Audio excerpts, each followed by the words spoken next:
2, 3, 4, testing. Good? Thank you. Thank you.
Good afternoon.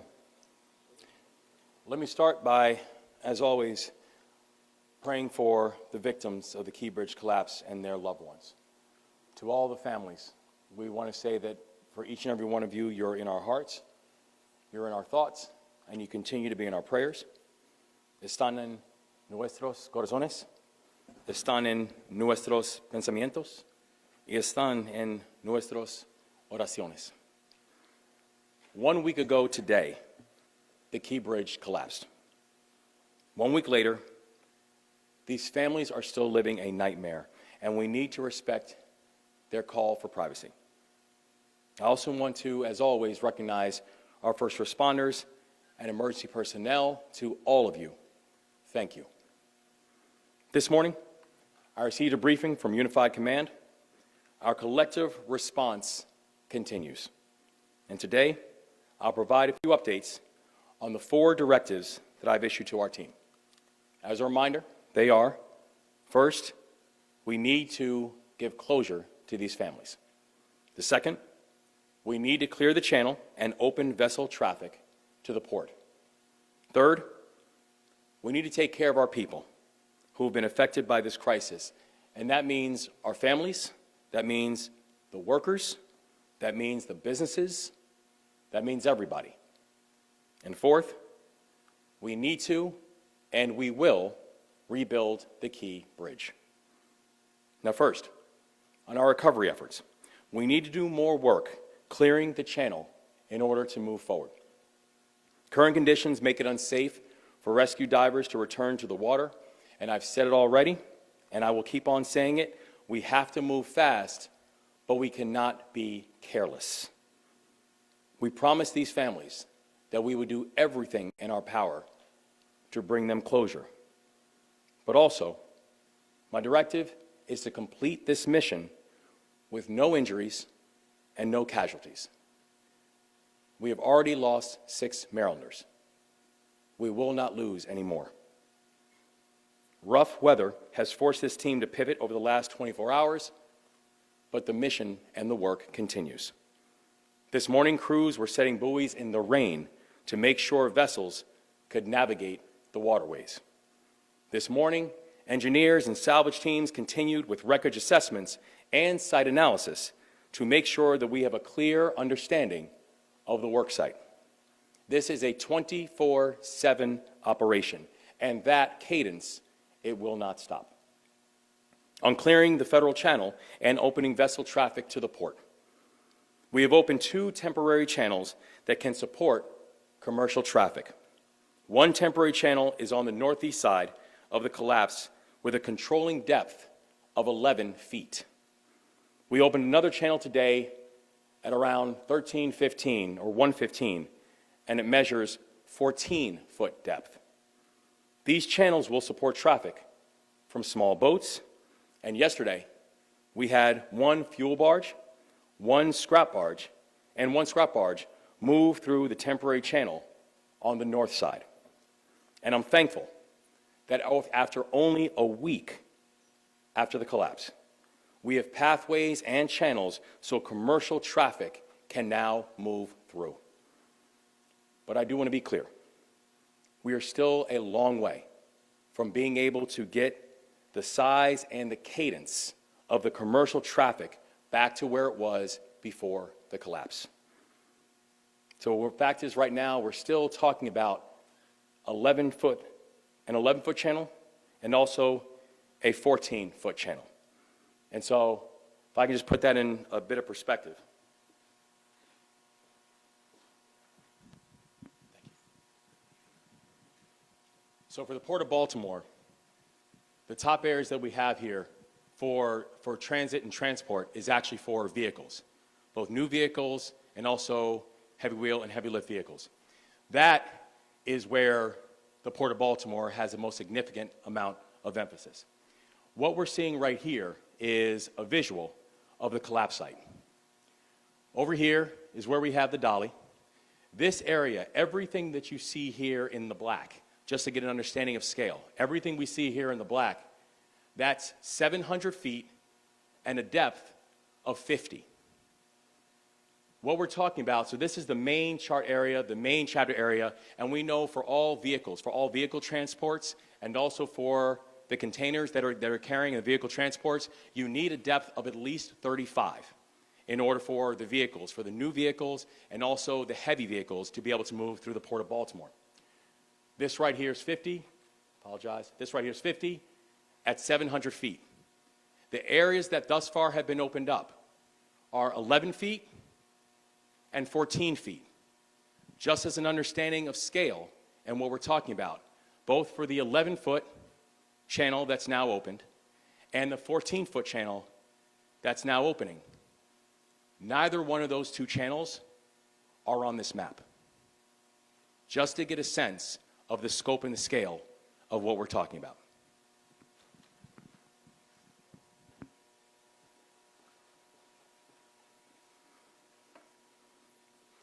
So we know that for that, in order for that to happen, for example, to get those vehicles, and what's going to happen as we can then get to a 35-foot depth and a 35-foot draw, that we can start getting the larger ships back on. The reason that also becomes so important is because once you can start transporting vehicles, it's not only that it impacts the large vessels, but if you look at what happens with those vehicles, that supports the lives and the livelihoods of at least 100 longshoremen every time a large vessel can pull into the Port of Baltimore. So we have a long road ahead, but I'm grateful that because of the extraordinary work of this team and the people who are out there, that work is moving. On the third piece, we're going to take care of our people.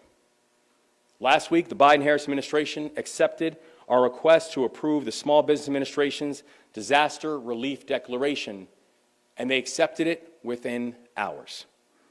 Today, the Lieutenant Governor, Senator Cardin, Congressman Councilmember Costello, and I visited the new Business Resource Center that's been set up as part of that declaration.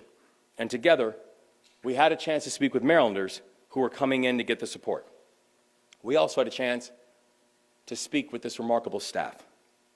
And together, we had a chance to meet people like Yaritza Perez Acosta. She's been working with the Small Business Administration since 2018. She lives in Puerto Rico, and she just came from a disaster declaration site in Rhode Island. Her work is remarkable, and I thank her for her service, and it's because of her work that she's able to see people like Casey, who has a tire business, or she's able to see people like Will, individuals like Will who own a trucking business and has 2 employees and is trying to figure out what his next steps are going to be. People like Yaritza sees them, and she supports them, and we're all grateful. We now have 2 business resource centers that are fully operational. One permanent location in Baltimore City, and the other temporary location in Baltimore County. And we will have news on a permanent location in Baltimore County soon. So to all Marylanders looking for hours and locations, please visit sba.gov, and you can get all the information that you need. Yesterday, we also formed a new intergovernmental economic response team. The Lieutenant Governor will chair the first meeting this evening, and I've appointed 3 members of my staff to work with the Lieutenant Governor on that effort. Deputy Chief of Staff Manny Welch, Deputy Chief of Staff Johnny Dorsey, and Chief Performance Officer Asma Mirza. And they're working around the clock to make sure that we're taking care of our workers and our businesses and everyone affected by the economic consequences of this collapse. One of the mantras in the military we had was, mission first, people always. And that is the mindset that we are applying to this effort. I'm also working closely with the Maryland General Assembly on the Port Act. Our team has offered several amendments to that piece of legislation, and today I just briefly want to highlight 3 of them. The first, we propose the creation of a new permanent scholarship program for the families of transportation workers who die on the job. The work that these men and women do every single day is both essential and dangerous, and we must ensure that when there are tragedies like this one, that the state does not forget about their children and their families. Mission first, people always. Second, we propose flexibility in work search requirements for unemployment insurance. That way, port workers who receive unemployment insurance will be ready to return to work at the port when operations move back to normal. Mission first, people always.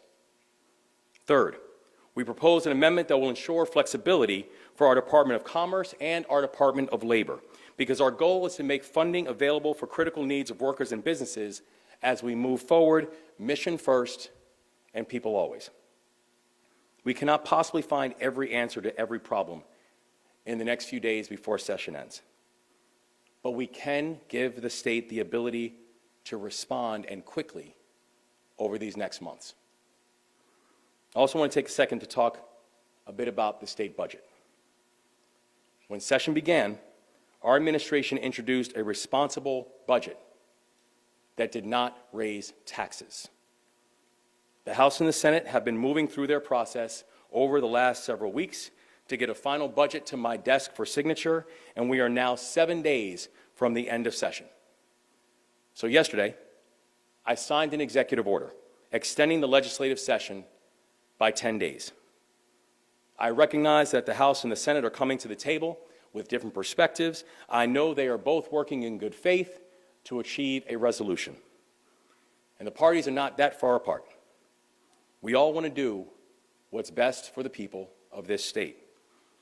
So what I did yesterday was necessary that we can provide both the House and the Senate the time to find a reasonable compromise and get me a budget that I can sign. Now, fourth, on rebuilding. We cannot rebuild the bridge until we clear the wreckage. But I'm telling you, we are going to get this done. We will clear the channel. We will move the dolly. We will rebuild the Francis Scott Key Bridge. Every day, I meet more people who prove what it means to be Maryland tough and Baltimore strong. And today, we are here with Chief Petty Officer Morgan Merritt from the U.S. Coast Guard. She's in charge of the aids and navigation team. And they're the ones who help make these temporary channels navigable by commercial vessels. Her team was out in the pouring rain this morning, laying down navigation markers so ships could move through. There was nothing that was going to stop her or her team.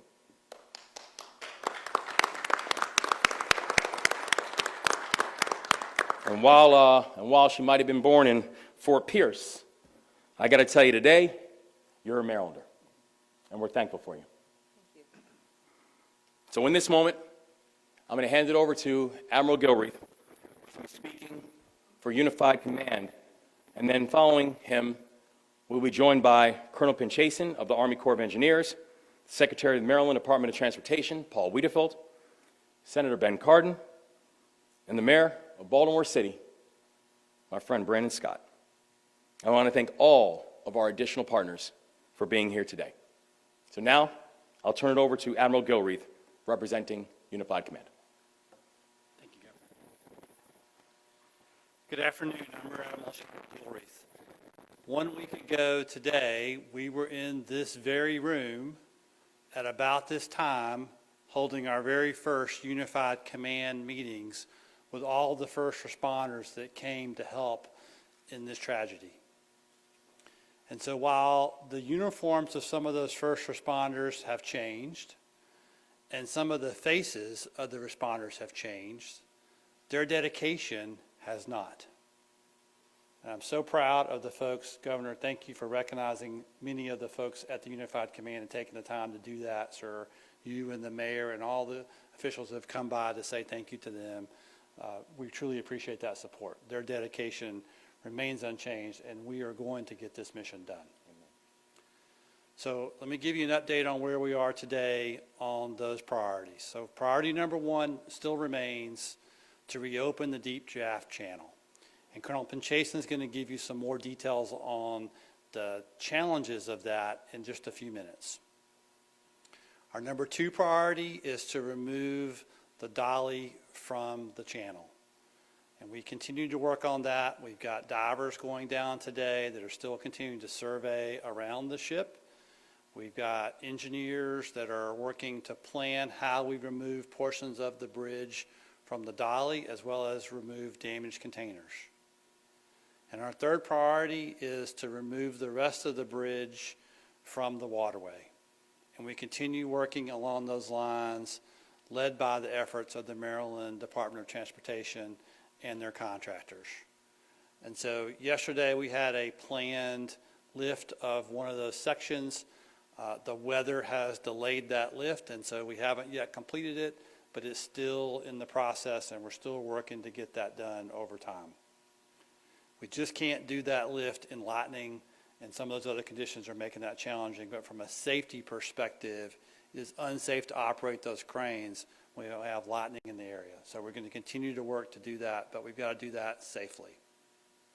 Now, as the governor mentioned, we have made progress in a couple other areas. We have reopened that northern channel that we spoke about yesterday with our first 2 barges to traffic through there. And we just reopened that southern channel today at a draft of 14 feet. We're going to continue working and planning for a third alternate channel when we get those spans that are just north of the deep draft channel removed. But that's still going to take us some time to do that. So I want to thank you again for your support. I want to turn it over to Colonel Pinchason to give us an update on the actual challenges that we're finding with that deep draft channel and the engineering that her team and the Navy Supervisor of Salvage team and our contractors are doing on that. Colonel Pinchason.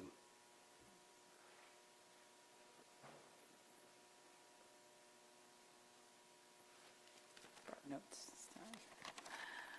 So Governor Moore, state partners, sir, it's a pleasure to be here today. Thank you for joining us today. Our priority remains clearing the federal channel, that 50-foot shipping channel, and that is an integrated operation for salvage operations and recovery operations. And when you mentioned earlier, sir, mission first, people always, that's exactly what that is. It's not just about the engineering. And I just, as you mentioned that, that's what came to me, because as our engineers are assessing and surveying and figuring out how they're going to lift those loads, they know in the back of their minds that they are also looking for any traces of the fallen and anything that they can recover. That is an integrated part of our effort. Mission first, people always. So thank you for inspiring that, sir. Yesterday and today, our teams are working as best they can, considering the weather. Crane operations had to be paused temporarily, but they're back online now. The lightning hindered that for a little while, but as Admiral mentioned, we're able to continue in a safe fashion. We're taking every precaution we can to make sure our folks are safely operating and conducting salvage operations. The Unified Command consists of an amazing team of Department of Defense, federal, state, and industry partners from the salvage community. It is absolutely the right team to take on this challenge. And so we've implemented a very methodical, disciplined, but iterative approach where we assess and engineer and then execute. And we're getting a much better understanding of what we're dealing with by bringing in another dive team, by bringing in 3D survey capability and employing that over the last few days and getting a much better picture than what you're seeing on the skyline, and we're going to cover that there. What those 3D surveys demonstrated for us and what they're indicating is that the wreckage on the bottom of the 50-foot channel is far more extensive than we could have imagined. What we're seeing and I'll head over there here in a second, but we have portions of the wreckage that are completely collapsed. What this means is that the state of that wreckage makes it very difficult to figure out where to cut, how to put it into what we call bite-sized pieces, although the bites we've had are 250 tons. And we have crane capability that can lift more than that, so imagine these bite-sized pieces that are hundreds of tons. But to be able to do that, we have to be able to see what we're doing. And the collapse of that wreckage, it's not just sitting on the seabed, it's actually below the mud line. That makes it very difficult to know where to cut, how to lift and rig and lift. So I just wanted to make sure that we're sharing everything that we're learning, and I can help explain that a little more. Right now, all those surveys are being compiled from all our partners from across the entire effort. With each layer of survey data that we are collecting and compiling and analyzing, we're getting a much better picture of what it's actually going to take to lift that up. I can't say enough about our team. We are joined by our nation's top salvage experts and our friends from the United States Navy, our salvage experts, Soup Sal, Supervisor of Salvage Operations Soup Sal, here with us. We could not do that without them and without our industry partners. Cannot thank them enough, and I hope that the families know they have the absolute best team working on this for them. So if we'll head over here, I'll orient you a little to what we mean by that.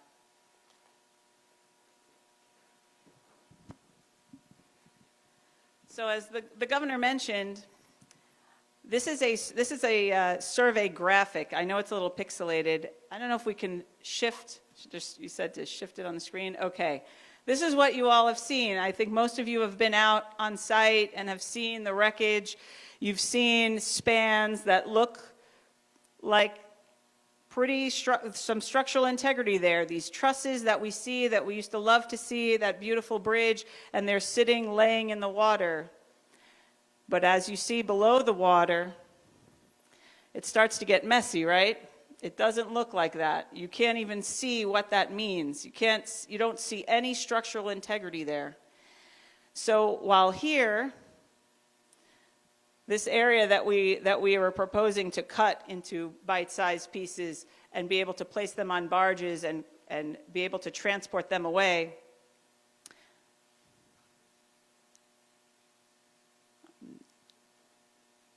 there you go. I'm fully trained now. What we're seeing in the water is that the wreckage has been completely collapsed. Some people use the term pancaked. But that's making it very difficult to even determine where to cut, how to cut. It's very dangerous for our divers to be able to go into this area. They can't see anything in front of them. This area is extremely unforgiving for them to work on. So the more data we have, the more surveys we can compile. We're completing survey data from the other side as well, and we're going to be able to put together a plan to get after this. It might change how we're going to lift this portion of the collapsed wreckage off the bottom of the seabed. You can see here, this wreckage looks still somewhat intact. We're looking here, you see, these are areas where we'll be able to cut and lift, but then as you go below the surface, 50 feet down in the water, it is not something that we're going to be able to cut through, and we don't want to put people in danger if there's going to be instability. So we are now developing our plan for that. Now, just to make sure folks know, this is something that the salvage community knows how to do. That we are marshaling equipment to enable this additional type of lift. So that's when I say that we have the right people on the job figuring out how to get after this, that is 100% true. This, for us, it looked very, I don't want to say clean, I don't want to make it sound like it's not as complicated, that this is going to be easy. It is absolutely still complex. Salvage operations are not an easy task. The magnitude of this is enormous, as you've all seen. But as you go deeper in the water, this does not represent what's underneath the water. So we thought it was really important for you to understand what our divers are dealing with and what the courage they have to risk as they're conducting operations. We are taking every precaution to keep them safe. We are making sure that when we send them in, that they are guided properly, but it's very methodic, and we have to do it very carefully. And I know that takes time, but we're very thankful for the support from the governor, who understands what it actually is going to take to do this. And we can't thank you enough for that support behind all these things. So while the cranes might not be moving, I can't even tell you how much is going on behind the scenes with our engineers. It's humbling to see how hard they're working. Amazing. Let me hand it off. I'm going to hand it off right now to the Secretary of Transportation. You're coming over? I'm good. Okay. Good afternoon. Secretary for Maryland Department of Transportation. The Maryland Department of Transportation continues to work with the Unified Command to advance the Governor Moore's key directives as outlined. As the governor mentioned, the weather has impacted some of the salvage work, but we continue to make progress. Overall, hundreds of people from across the country and dozens of pieces of equipment are working on our unified response. As I mentioned earlier, the contractors that we had on board went to work immediately. Thank you, Senator. That's using the $60 million that we received from the Federal Highway Administration, which allowed us to get right to work immediately. As has been said, I'm going to repeat it, we are operating at a high level of care for safety, and we will not sacrifice safety for speed. Turning to traffic coordination, the department continues to monitor and adjust the system. This morning, commuters saw higher traffic volumes and crashes with the rain, flooding, and many returning to their normal routine following spring break. I urge everyone to prepare for extra time, and please be patient and courteous to your fellow drivers. The State Highway Administration continues to deploy extra emergency response vehicles to help disabled motorists and clear crashes quickly. And we're continuing to monitor traffic and patterns as motorists shift their travel patterns in the Baltimore region. One suggestion for our highway users: before you head out, check our traffic cameras to see real-time conditions and plan your best route. You can find our traffic cameras on the website chart.maryland.gov. Governor, you continue to stress the importance of rebuilding the bridge, and I just want to make sure people do understand, with everything that you're seeing here out there in the background, we're doing the same in planning for the rebuild of the bridge, particularly working with our Federal Highway Administration to line up everything we need to basically create an innovative and a very quick design and a building process. So in closing, our thoughts at the department are with the victims and their families. We know we mourn with you, and we work in honor of your loved ones. Thank you. Senator Cardin. Ben Cardin, Senator. First, I just want to give my impression of what a unified command should be like. This is a model unified command. It has brought together the federal partners, the state partners, our city, our county partners, all together to be united in a mission. And as a result, we've made significant progress. I want to join the governor first in acknowledging our thoughts and prayers with those 6 that lost their lives and our commitment to bring closure. That has always been our priority, and we will continue until closure is brought. Our priorities are to open the channel and to replace the bridge. Governor Moore, I want to thank you for your extraordinary leadership in this state. You have brought us together with a mission, and you've inspired us that we will not rest until we accomplish that mission. We're going to get it done, and we're going to get it done safely.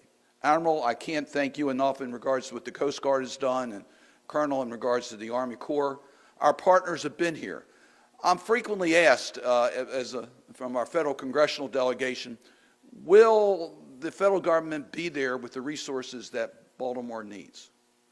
Well, look at what resources have already been made available to Baltimore. The Army Corps has had the expertise of federal agencies. They've had the money, they've had the resources, they've had the equipment. President Biden has made sure that will be done. We have the resources necessary to deal with the mission of cleaning up the channel. And as Secretary Wiedefeld says, we have the resources to start the replacement of the bridge and to deal with the challenges, transportation challenges with the bridge coming down. Next week, I have scheduled a meeting for our congressional delegation with the OMB, Office of Management and Budget, with the state of Maryland, to make sure that we coordinate in Congress with the Biden administration to make sure they have all the resources they need to complete the mission in Baltimore. We recognize that the priority now is to open the channel. We can't replace the bridge until the channel is opened, although we start planning it. But we need to make sure that we have the commitment moving forward to replace the bridge with the type of bridge befitting our community and the needs of our community. We are committed to making sure that happens. I want to talk a little bit about Trade Point Atlantic because they're making some modifications today in transition because that's before the bridge. In 2020, Senator Van Hollen and I worked to get a port grant to Trade Point Atlantic to make it more capable to deal with port activities. I want to thank again the Biden administration for being willing to modify that grant so that we can deal with what Governor Moore has talked about, the roll-on, roll-off needs of the port through Trade Point Atlantic. It's that type of flexibility, it's that type of action that is allowing us to try to mitigate the severe damage to our economy and the regional economy as a result of the channel being blocked. I want you to know it is a team effort. Senator Van Hollen and I have worked closely with the Moore administration, along with Congressman Mfume and our entire congressional delegation. Mayor Scott, thank you for your extraordinary leadership, working with your counterparts, the county execs of Anne Arundel County and Baltimore County. I had a chance earlier today to visit the small business operations in Dundalk. Excuse me, around here. And it was actually in East Baltimore. I had a chance to see firsthand how important the SBA programs will be. Make no mistake about it, small businesses are the growth engine of our economy. That's where we get job growth. They are innovative. They figure out ways to do things. When you think of the Port of Baltimore, when you think of a port, you don't necessarily think about the hundreds and hundreds and hundreds of small businesses that are making that port operate. Many of the transports are done by independent contractors and small businesses. Now, they do things well, so we have an efficient port, but they don't have deep pockets. They're not prepared for this type of disaster. Administrator Guzman called me on the day of the tragedy to let me know that she believed that this would qualify for emergency assistance. She already put together a team to come to Baltimore to help us. And as soon as the state could come forward with their application, it was approved at the federal level. And it means so much. The governor talked about some of those business owners that we saw today. One has 2 employees and 2 trucks. And he'll be out of business unless he gets some help. And what we're going to be able to do through this program is give that person the hope that now, and with the traffic coming through the port, the business, so that they can stay in business. So this has been a team effort. Our federal congressional delegation, Governor, is with you. We're going to do everything to make sure you get the help that you need from your federal partners. And I want to thank all of our federal partners who have been here from day one, and they're not going to leave until mission accomplished. Governor, Mayor. Thank you, Senator, and thank you, Mr. Governor. Good afternoon. A week ago today, our city, our state, and our region endured a massive and unspeakable tragedy. But despite the pain, Maryland and Baltimore did what we always do. We came together to support those in need and to begin the recovery from this unspeakable tragedy. I want to thank you all for continuing to be here to bring attention to this story as we work to build a Baltimore back and overcome the multitude of challenges it's posing to our city, state, and region.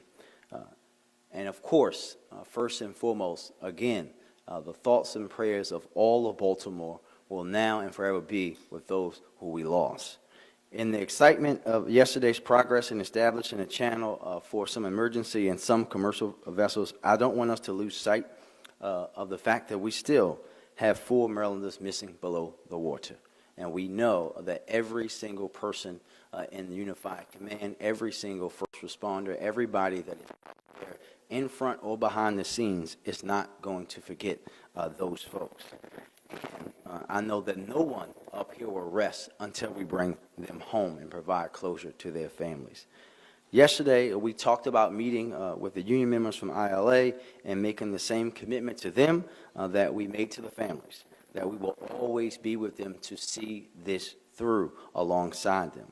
Last night, I had the opportunity to meet with business owners impacted by the port closure, some of those small businesses that Senator Cardin was just speaking about, alongside my counterparts, Executive Olszewski and Pittman, representatives from the port, governor's team, Unified Command, to talk about what the outlook for their businesses look like and how we work with them to overcome it together.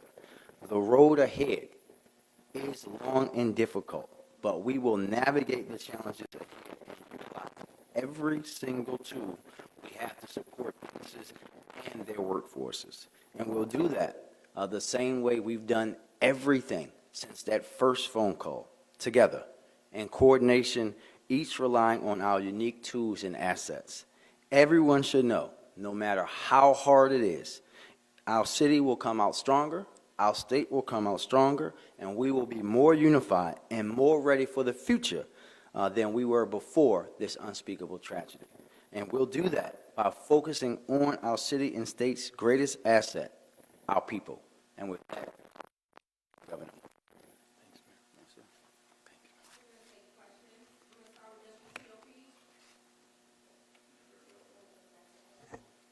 Could you say, what are the engineers' expectations for the surveying? And you're using what, a submersible side scan sonar? Is one deployed or is it more than one? And I know that it's going to take time and you're doing it safely, but is there a sense of when the survey might be complete? So this, I don't know if you've heard me speak about this before, but it is an iterative process. It's not going to be that, okay, we finished all the surveys, we're complete. It's not. We are surveying after every single lift now. The 3D surveys that we're using, it's a COBRA system. It's a 3D multi-beam side scan survey. Two of them right now. We have multiple dive teams. All the salvage operations. There are 3 salvers that are working 3 different efforts, and they all have teams. We also have engineers, surveyors. Everyone is sharing their information. All the survey information is coming together. They're informing each other. Truly unified command. The information, the lessons from every lift, every conditions on the ground, what the divers are seeing.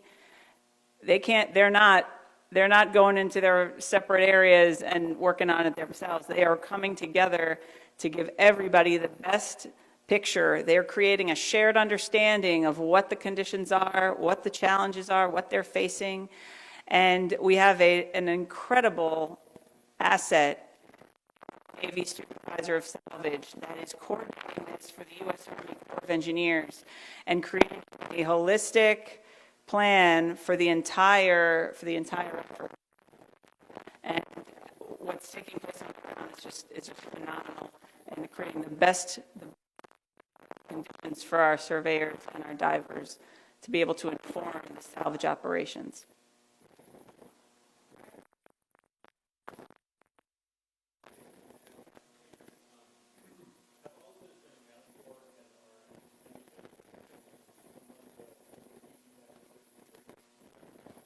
Secretary Rockaway. Your question is regarding 14 that were crushed.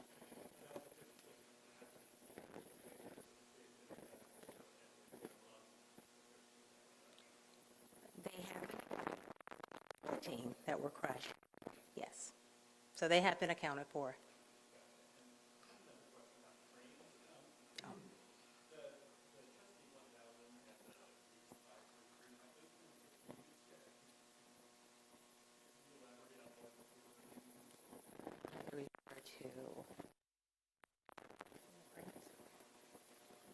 I'm Captain Sal Suarez, Supervisor Sergeant Diving. They have not been used yet. There are smaller cranes that are in operation at this moment for the quote-unquote smaller lifts. Really, we brought them all on station to have them in standby for when we need to go to larger lifts.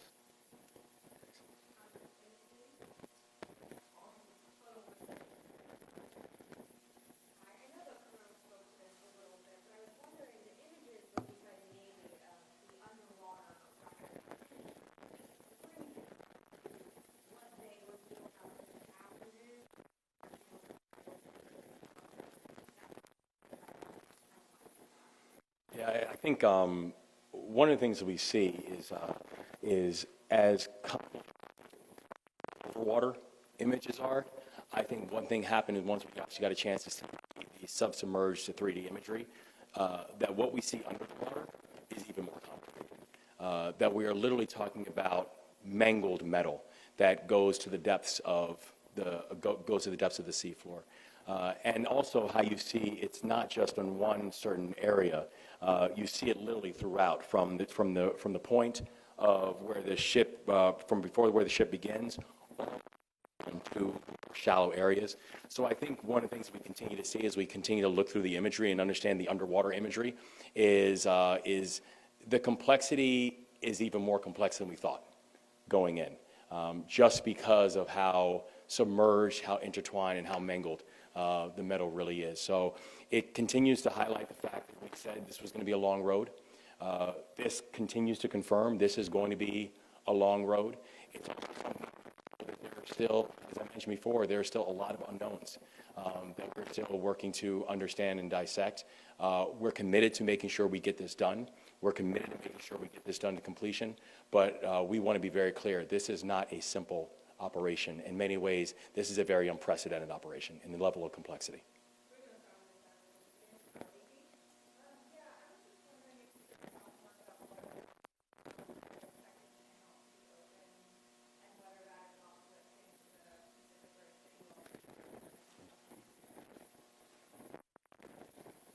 So there were several things that needed to happen. The first thing we needed to do was a survey that we did in conjunction with NOAA engineers to actually see what the depths were in that area.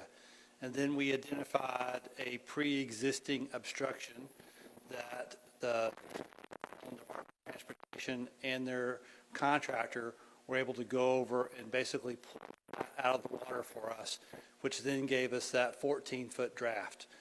After we asked the Coast Guard Ace Navigation Team under Chief Merritt to go out there and actually mark that channel so that mariners could see how to visually navigate through that bridge and span and do that safely. And so those were the steps that went into it. The Unified Command reviewed all of that material after it was marked and made the decision it was safe to open that alternate channel. Similar things went into the first channel. There just wasn't an obstruction there, ma'am. Yes, that was a piece that we did yesterday. Yes, ma'am. So the third channel will depend upon when we can complete the removal of the bridge in that section of North Channel. So after that's completed, then we'll complete a survey, and then we will mark that channel as well.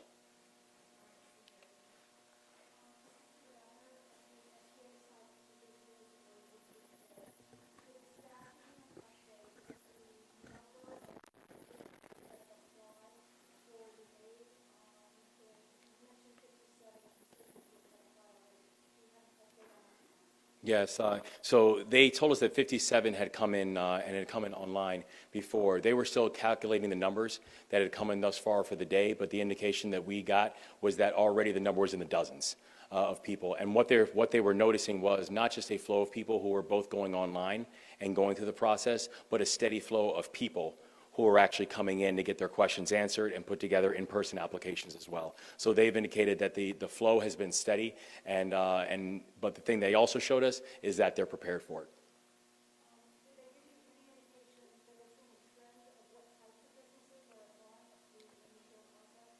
So in fact, we were actually speaking about that when we first went in. The senator and I were asking this question. All the things that they're seeing are people who have some form of attachment to the port.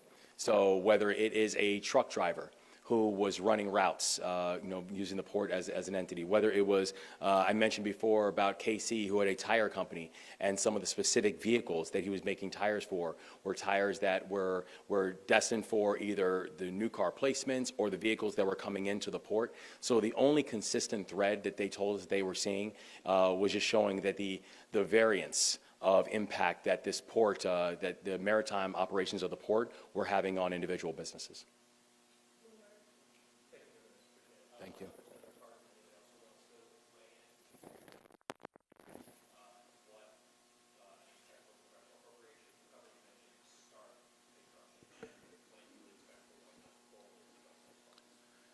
In the short term, there's no need for additional appropriations to be made. There are pots of dollars that are available that are unleashed under emergency declarations, and those funds are flowing, including in regards to the preliminaries to a new Key Bridge.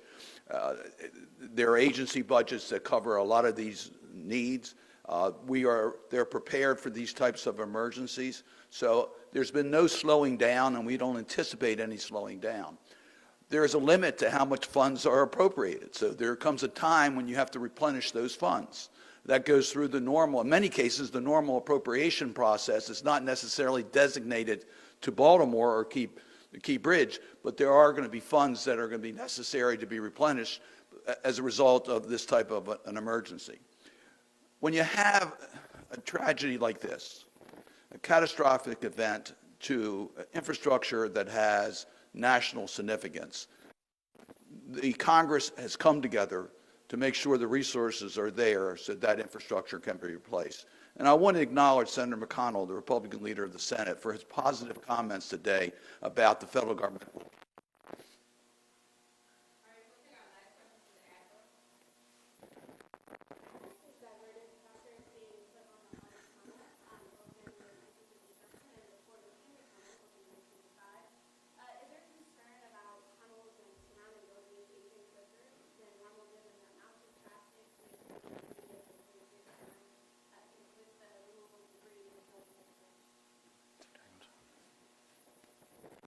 Thank you. We've seen approximately 15,000 additional vehicles a day on the Fort McHenry, about 7,000 on the Harbor Tunnel.